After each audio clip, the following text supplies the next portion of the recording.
새벽빛 묵상 창세기 9장 18절에서 29절. 성경은 하나님의 말씀입니다.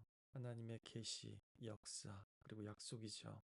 그런데 오늘 본문은 이 하나님 말씀이 얼마나 아전인수식으로 해석이 되고 오용되고 파괴적으로 사용될 수 있는지를 보여주는 대표적인 이야기이기도 합니다. 25절에 노아가 함과 그 아들 가나안을 저주하고 종이 될 거라는 말씀이 그랬습니다. 유럽과 아메리카 사람들이 아프리카 사람들을 노예로 삼는 것을 정당화하는 데 사용했죠. 그러나 출애굽의 하나님은 이집트에서 노예가 된 히브리 사람들을 해방하신 분이십니다. 그래서 노예 해방과 인권 운동에 앞장선 역사 속에 크리스천들이 참 많습니다. 똑같은 성경이 누구는 해방하고 살리고 누구는 억압하고 죽이는 도구가 되었다는 것을 우리는 겸손히 인정해야 합니다. 제가 성경을 읽을 때 자기 관점이나 전제를 완전히 배제하는 것은 불가능하겠죠. 하지만 제국주의, 남성 우월주의, 최근에는 퀴어나 여성주의까지도 어떤 주의의 해석은 이미 답정너에서 시작할 수 있다는 것을 우리가 기억해야 합니다. 성경을 진지하고 겸손하게 배우고 묵상하고 또 공동체적으로 역사를 반추하면서 읽어야만 합니다. 그럴 때 성령께서 우리에게 하나님의 뜻을 깨닫도록 조명해 주시고 또 바른 길로 인도하십니다. 홍수가 끝나고 새로운 언약 속에서 다시 삶의 터전을 가꿉니다. 은혜를 입었던 노아, 당대의 의인이었던 노아, 순종해서 방주를 지었던 노아, 홍수 속에서도 살아남았던 노아가 오늘 장막 안에서 술에 취해 벌거벗고 누워 있습니다. 노아는 대체 왜 그랬을까요? 매일 밤 홍수의 악몽이 떠올랐을까요? 아니면 꿈이 아니라 생시에서도 그 물에 떠내려가던 사람들의 얼굴이 떠오르고 그 부르짖던 소리가 들렸을까요? 아니면 이제 호의적이지 않은 이 세계 속에서 가시덤불 속에서 땀 흘려 농사를 짓는 것이 너무 고됐을까요? 아니면 이제 정말 잘해야 된다라는 압박과 책임감이 너무 컸을까요? 아니면 마음이 너무 아파서 슬픔을 잊고 싶어서 기억을 지워버리고 싶어서 그랬을까요? 우리는 대지양에서 살아남은 분들이 살아서 다행이다 하면서 감사하고 마냥 기쁘게 살아가는 것이 아니라 그들에게는 마치 살아남은 것이 오히려 재앙인 것 같은 트라우마가 지속되는 것을 반복되는 참사들을 통해 보아왔습니다. 물론 재미나 쾌락 때문에 어떤 중독에 빠지는 사람들도 있지만 겉으로 보이지 않는 인생의 쓴맛, 재앙, 어떤 상처나 과거의 이유가 있지 않은지도 생각해 볼 필요가 있습니다. 그런데 문제는 노아의 이름 뜻을 생각해 보면 더 아프게 다가옵니다. 노아는 안위, 위로라는 뜻이었습니다. 하나님을 유일한 위로로 삼으며 또 세상을 위로하는 사람이었습니다. 그랬던 그가 지금 술에서 위로를 찾습니다. 노아는 술 취했고 술 취함은 분별하지 못함, 즉 혼돈을 낳습니다. 그리고 그 혼돈은 창조 이전의 상태, 홍수 이전의 상태입니다. 생명과 축복이 지속될 수 있도록 하나님이 지어놓으신 경계와 선이죠. 오늘도 결국 술 취함 때문에 노아는 아버지의 권위와 인간됨을 상실합니다. 수치와 벌거벗은 상태로요. 여러분은 어디에서 위로를 찾고 있습니까? 그리고 그때 아들 함이 들어옵니다. 성경은 의도적으로 그를 가나안의 아버지 함이라고 소개하죠. 오늘 본문을 바르게 이해한다면 이것은 인종의 문제가 아니라 레위기 18장의 가나안 민족의 문화, 즉 하나님의 경계를 무너뜨린 근친상간, 수간, 자녀 희생, 동성 성폭력과 같은 그런 문화와 연관이 있다는 것을 알게 됩니다. 사람이 거의 금수처럼 되어버린 거죠. 그 죄악된 문화의 뿌리가 오늘 함의 행동 속에 있다는 겁니다. 그는 아버지의 벌거벗음을 보고 밖으로 나가서 말했습니다. 아니 갔더니 이미 벌거벗고 누워 계셨는데 그것을 본 게 잘못인가? 네, 본 것은 우발적일 수 있습니다. 그러나 밖으로 나가서 두 형제에게 알렸다라는 것은 본인의 판단과 의지죠.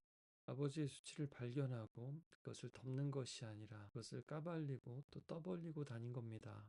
성경에서 아버지는 생명의 원천이면서 도덕적인 권위이기도 합니다. 지도자이자 질서의 근원이신 하나님에 대한 보이지 않는 상징이기도 합니다. 오이디푸스 신화는 부친 사례와 근친 상간을 적나라하게 드러내죠. 그런데 오늘 성경은 그것마저도 의도적으로 어느 정도 덮으면서 기록하고 있습니다. 지금 이 시대야말로 정말 그렇지 않습니까? 지금도 여전히 용기 있는 폭로가 어떤 권력자들의 억압과 잘못된 범죄들을 드러내는 경우들이 있습니다. 또 바로잡을 수 있는 기초가 되기도 하죠. 그런데 지금은 그 까발림 자체가 돈이 되는 시대입니다. 정의와 거룩한 분노로 포장되지만 그 속에는 클릭과 광고료만 남는 경우가 많습니다. 더 자극적으로 적나라하게 일반 대중들이 알 필요 없는 것까지 다 드러냅니다. 심지어 그런 것을 밈으로 만들고 공유하고 또 연예인들이 그때 범죄 영상을 돌려봐서 문제가 되기도 하지 않았습니까? 또 망신당해야 정신 차리지 참교육이지 하면서 그렇게 합니다. 이것이 그냥 지나칠 일이 아니라 알 필요 없는데 굳이 알겠다고 해서 멸망하게 된 것이 바로 선악과 사건이었습니다. 이 시대에 많은 사람들이 함처럼 나가서 말하고 다닙니다. 수치는 전염병처럼 퍼집니다. 한번 퍼지면 되돌아오지도 않습니다. 혹은 그것이 유포되고 나면 그것이 사실이 아니라는 것이 밝혀져도 그 이미지와 잔상은 지울 수 없게 되는 경우가 참 많습니다. 그래서 성경은 그것이 아니라 다른 길을 말씀합니다. 샘과 야벳은 옷을 가져다가 어깨에 메고 뒤로 걸어 들어가서 얼굴을 돌이켜서 아버지의 벌거벗음을 보지 않고 덮습니다. 의도적으로 보지 않으려고 했다라는 것을 강조하죠. 왜냐하면 창세기 3장에도 6장에도 9장에도 보고 먹고 취하고 이것이 바로 범죄와 타락의 연쇄 반응이었기 때문입니다. 샘과 함은 보지 않았습니다. 또 보지 않았기에 이후의 반응이 가능해집니다. 라디오 세대, 문자 세대도 아니고 지금은 영상의 세대, 보는 세대입니다. 보면 반응하게 만드는 세대죠. 시청하면 영향을 받습니다. 깨어 있어야 합니다. 샘과 야벳은 그 연쇄적인 범죄의 사슬을 끄는 겁니다. 단지 아버지에 대한 예의를 차린 것이 아니라 영적 싸움에서 결단을 내린 거죠. 스스로 알지 않기로, 보지 않기로, 스스로 미궁 속에 있기로 결정한 겁니다. 그것은 하나님이 보시기에 우리가 볼 필요 없는 것이고 하나님이 말씀하시기에 알 필요 없는 것이기 때문입니다. 남녀의 벌거벗음은 하나님이 주신 최고의 선물이었습니다.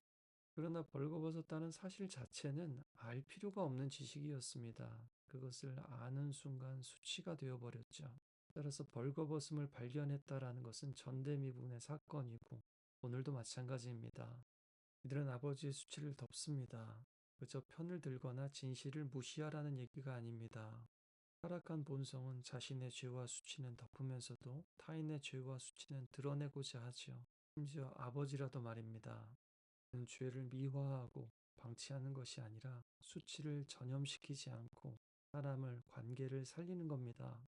왜냐하면 우리 하나님께서도 벌거벗은 아담과 하와에게 가죽옷을 지어 덮으신 분이기 때문입니다. 그리고 안타깝게도 노아의 홍수 이후에 다시 또한 인류를 축복받은 자와 저주받은 자손으로 나누어 버렸습니다. 그리고 아들 함이 그 빌미를 또한 제공했습니다. 그리고 하나님의 권위와 법 없이 사는 사람은 결국 함처럼 죄의 노예 상태에 떨어지게 됩니다. 스스로 끊어내려 했던 그 악순환이 노아의 장막 안에서 다시 시작되었습니다. 그리고 노아는 셈이 아니라 셈의 하나님을 찬양합니다. 아버지가 상징하는 그 권위, 진정한 아버지이신 하나님을 말입니다. 우리 오늘 이야기 속에서 어떤 사람일까요?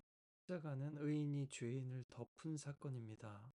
하나님께서 그 죄와 허물을 덮은 사람만이 인의 죄와 허물도 덮어줄 수 있는 사람이 됩니다.